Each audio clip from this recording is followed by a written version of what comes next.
Religious experiences. What are they, and can they be used to prove the existence of God?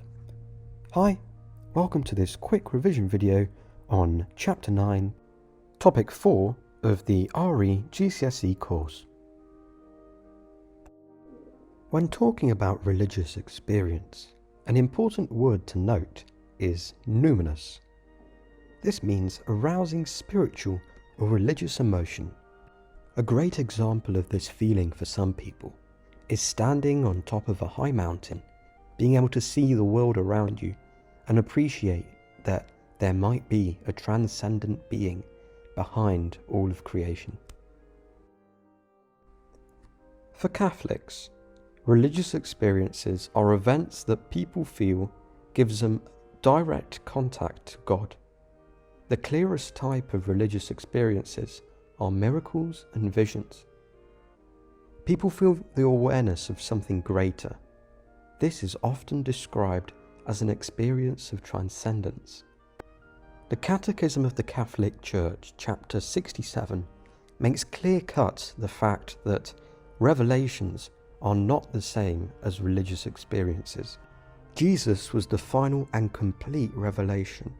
Therefore, religious experiences cannot be regarded as revelations, but they can reinforce past revelations.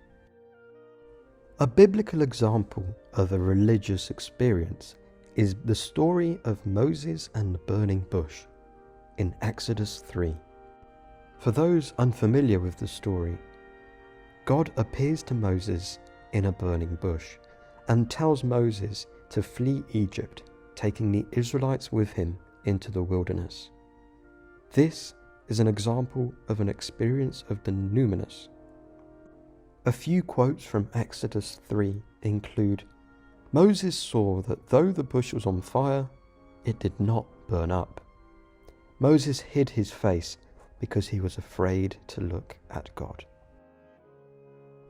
Another biblical example of a religious experience that you could quote in your exam is the road to Damascus, written in Acts 9, 1-19. In the story, Saul was on the way to Damascus. Saul was a Jew who persecuted Christians at the time.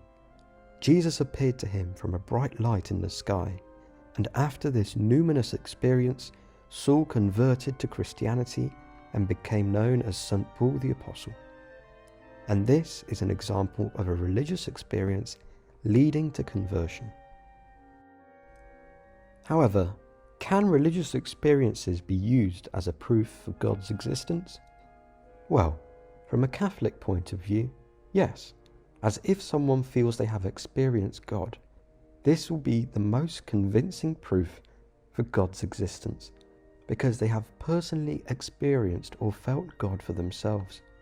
It is not simply an argument based on logic or reason.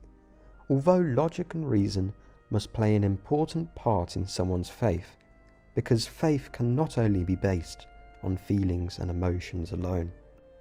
A study conducted by Nottingham University concluded that more than 60% of people claim to have had some sort of religious experience in their life. However, from an atheist and humanist point of view, it is impossible to prove that these experiences are real.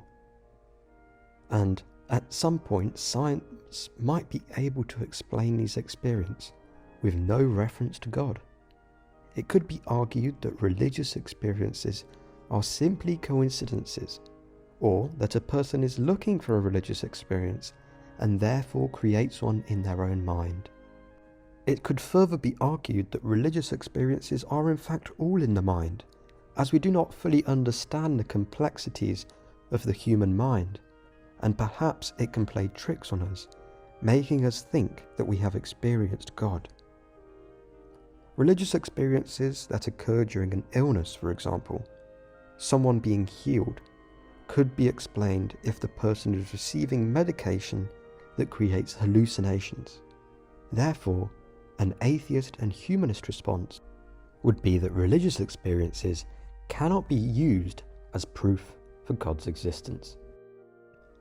Well, thank you very much for watching, Hopefully you found this video useful, and if you would like to check out any other revision videos that I have on my channel, I will link a playlist to all of them at the end of this video.